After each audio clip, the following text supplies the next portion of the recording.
In this video, we're going to be taking a look at 3.3, Designing Under Constraints, which talk about scale factors and similar shapes, both of which we have talked about. We know what a scale factor is. We know what similar shapes are, how to identify shapes that are similar. If you don't know how to do that, go back into your notes for sections 1 and 2 before going on. It's very important that you know how to find scale factors, what scale factors are, and how to figure out if shapes are in fact similar to each other. Remember back in the day in section 1, they were similar if they are of the same family, right?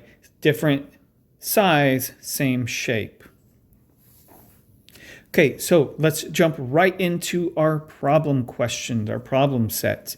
So we're going to be using these two figures on the grid. There are a couple lab sheets that I want you to use. So lab sheet 3.3a and lab sheet 3.3b, you're going to use to answer some of these questions. First of all, let's look at the questions. For each part, draw a rectangle similar to rectangle A. So we're looking for this one right here. Okay, drawing a rectangle that's similar to it, that fits it, and then explain how you know that it's similar. Now, for 1, it has a scale factor of 2.5. Then for 2, scale factor of 1/4. For 3, the perimeter of the new rectangle is 3 times the perimeter, so it's going to be a lot larger. All right, so go ahead and draw those, and I'll show you what those lab sheets look like. So here is lab sheet 3.3a. For question A, you're going to be using the one up top there, and then lab sheet 3.3b looks something like this. You're mostly going to be using this because below this lab sheet is where you're going to be drawing those figures for 1, 2, and 3. Scale factors of 2.5, scale factors of 1/4, and then the perimeter that is 3 times larger. All right, so go ahead and draw those on this lab sheet 3.3b on those grids. You should have 3 pictures there for parts A, 1, 2, and 3. So let's go ahead and go over that on number 1. If you're doing it 2.5 times, right? So your original side length was 1, 2, 3, 4. So the original one looks something like this. So 1, 2, 3, 4 by 8. So 1, 2, 3, 4, 5, 6, 7, 8.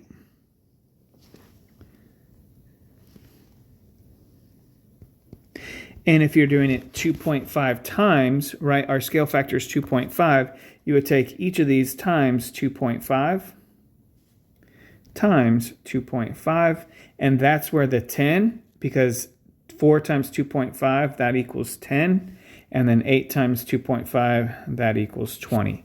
And so now you have a side length of 20 and a side length of 10 on those congruent sides. Okay, and remember, I know that the sides are congruent because this is the shorter side here, and that's the shorter side there, shorter side, shorter side. Okay, so that's one 2.5 times. And then here is one 1/4 the size. So if it's 1/4, the scale factor is 1/4. We are taking this number, which was 4, and we're dividing it by, so our original one was here. They already have it drawn for us here. So this is our original, and the scale factor is 1/4. So your oops, sorry, I misread that. The scale factor for the area is 1/4. So now let's look at the areas, right? So if we find the area of the 4 by 8, right here, this area, that has an area of 32.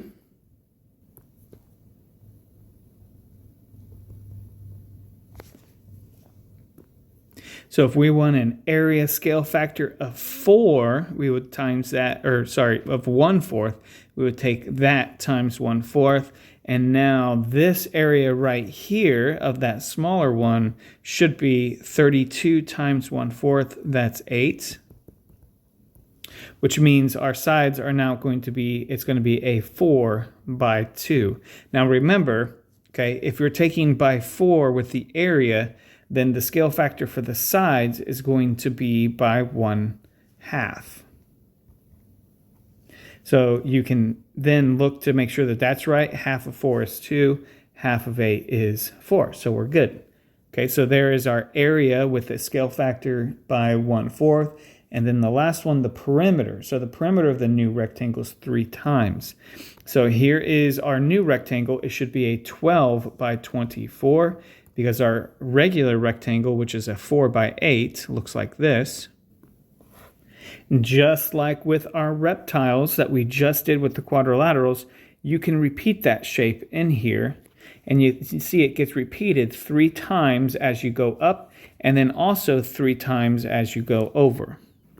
So if you create a reptile out of one of those and just do congruent rectangles, your big reptile should look like this. All right, so it should be then 8 times, this is 8, this is 8, this is 8, which gives us the 24. Okay, so those are the measurements for those particular rectangles. Now, if we take a look at part B, it says for each part, draw a triangle. So now we're drawing triangles that are similar to triangle B up here. So you're looking now at this one. And you're doing, now look at the area. So the area of the new triangle is 16 times the area of triangle B. So you need to figure out how to find the area of this triangle. And I'll give you the formula for the area of a triangle. The area of a triangle is 1/2 times the base times the height. And in this case, the base can be found pretty easily. The base is just the distance from here to there. So it's going to be, and you count the spaces between. So 1, 2, 3, 4, 5, 6, 7. So this has a length of 7 units.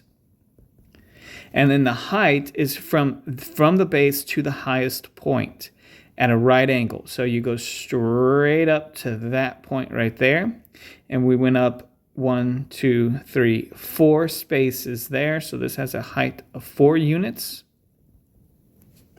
So if we're finding this area, it would be 7 times 4. Then you're going to divide that by 2.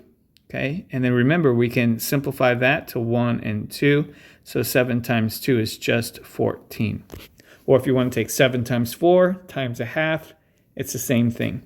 So our area is always units squared. So whether it's centimeters squared, inches squared, it doesn't matter. If you don't know, like I don't know what these are. I know it's a specific measurement, but I don't know if it's centimeters, inches, feet. So we use the generic terminology of units. And always, area is always squared because you multiply 2 dimensions to get that. All right, so now that you know what the area is, you can answer part 1. And then 2, the scale factor from triangle B to the new triangle is 1/2. So go ahead and draw those on these lab sheets back here. Right here, draw them underneath that triangle. And then come back to the video and see how you did. Okay, so if we look at what we have, look at in the red over here, I have the original. The original was 7 by 4 with an area of 14. Because remember, it's 7 times 4 divided by 2. That's how we got the 14. Now, what we want is we want a one that has a scale factor for the area, very specific, area times 16. So let's figure out what the new area should be. Right, so for the new one, the area should be 14 times 16, which is 224. And so it should be 224 units squared. Okay, that's a lot. That's a lot. Now, in order to figure out what my side lengths are going to be, because that's what we want, if the area changes by a factor of 16, remember, area always changes by the scale factor squared. And so I don't know what my scale factor is, but I know whatever it is squared should be 16. So what number squared gives us 16? And it is 4. So my regular scale factor for the sides and the perimeter is going to be 4. So now if I know that's true, then I'm going to take my sides and multiply them by 4. All right, so new base would be 7 times 4 should be 28. And then new height should be 4 times 4, which is 16. And we're going to keep labeling those as units. And so that's where this came from. It has a base of 28, which got that right here, base of 28, and then a height of 16. Okay, and your triangle should look something like this. And I don't think it's a scalene, I think it's an isosceles. So right here, right here, this is just 8 units over from here, right? So this is 8, and then to here is 8, and that should be your center point, right? And then this total, no, sorry, that was for the height. But your triangle should look something like this, where the length of the base is 24, and then the height, that's a distance from there to here. This should be a distance of 8. Now for part B, it's saying, hey, the perimeter of the new, the scale factor from the triangle B, that's our original. So these are our original measurements right here. To the new one is 1 to 2. If you haven't tried that one, go ahead and try that one. This is part B, number 2. So if you want the new one to be half the size for the perimeter, remember the perimeter works the same way as the side lengths. So if you want your scale factor to be 1/2, you're going to take half of your sides. So we're going to take half of our 7, half of our 4 to get our new one. So our new side lengths are going to be 7/2 and 4/2, which is exactly what you see on the left-hand side here, because 7/2 is the same as 3.5, 4/2 is the same as 2. And so 3.5, and then you have the height of 2, 1, 2 right there. And this is 3.5. Now let's go ahead and take a look at part C. Part C reads rectangles A, B, C, and D, and E, F, G, H. So A, B, C, and D is this smaller one right here. So let me highlight that one. That's this one right here. And then the the E, F, G, H is the larger one there. All right, so find the side length of AD. Explain how you found the length. All right, so we're trying to find the side length of AD, which is this side length right here. Try to do this on your own. I'm going to throw some hints at you. Look at the scale factor. From the small to big or big to small, it doesn't matter, right, how you think of it. Probably in this case, since you want to know the side of the small one, the small shape, what is the scale factor from one to the other? Also, it's extremely important that you can identify sides that correspond. For example, if you look at side AD that I would have highlighted and read many, many times, the corresponding side length to AD on the larger one is actually EH and FG. Because these two are the same, those are going to be the same, and these are going to correspond to those. And I know that because A, B, and BC, those are the longer sides of that rectangle. FG and EH are also the longer sides because before I wrote over it so many times, this was 9 centimeters. All right, so those are corresponding sides. Keep that in mind when you go on and try this problem. So let's go ahead and take a look at this one. All right, so we know that then these two sides correspond to each other. So let's highlight them. So like this one and this one, those correspond to each other. And we also know that from small to big, we went from 3 to 6.75. So we need to figure out 3 times what number gives us 6.75. So 3 times what number will give you 6.75? Well, a quick way to find that is just to divide 6.75 by 3, and that will give you that number. So to find that number, take 6.75 divided by 3. And when you do that, that number is 2.25. So that gives us our scale factor. We multiplied by 2.25 to go from 3 centimeters to 6.75. And we have to do the same thing. So we have to take this number times 2.25. And in order to figure that out, we would divide 9 by 2.25. So 9 divided by 2.25. And your new side is actually 4. So this is 4 centimeters. Make sure you label it as centimeters. And keep in mind there's a lab sheet for this as well. So you can do this right on your lab sheet as well with those corresponding sides. Now go ahead and try part 2. In part 2, you can use this lab sheet. It's just with these triangles down here. Try these on your own, and you are finding the missing side lengths and angle measures on this one. So missing side lengths and angle measures.